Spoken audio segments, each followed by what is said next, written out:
এজেট of Bangla news চ্যানেলে আপনাদের স্বাগত।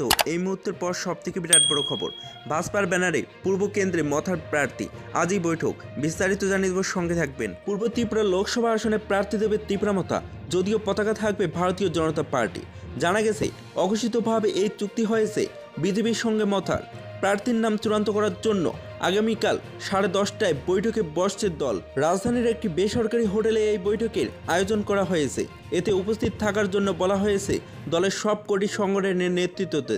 জানা গেছে রাজ পরিবারের সদস্যই বিজেপির পতাকা হাতে নিয়ে পূর্ব ত্রিপুরা আসনে প্রার্থী হবেন। প্রদ্যোৎ কিশোর দেববর্মনের দুই বোনের নাম এর মধ্যে উঠে আসছে।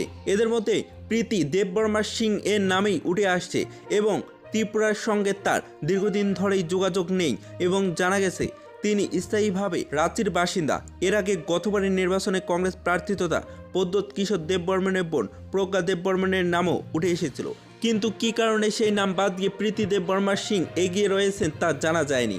আপাতত তিনি পূর্ব ত্রিপুরা আসনে প্রার্থী হবেন বলে প্রাথমিকভাবে খবর এবং বিজেপি এবার 370 এর লক্ষ্যমাত্রা নিয়েছে, তাই একটি আসনও দলের কাছে গুরুত্বপূর্ণ এবং এই জন্যে পূর্ব ত্রিপুরা আসনে প্রার্থীর অন্য দলের হলেও ব্যানারে নিজেদেরই রাখতে চায় বিজেপি। আর এক্ষেত্রে রাজ পরিবারের বাইরে অন্য কাউকে প্রার্থী করে ঝুঁকি নিতে চাইছেন না মথা।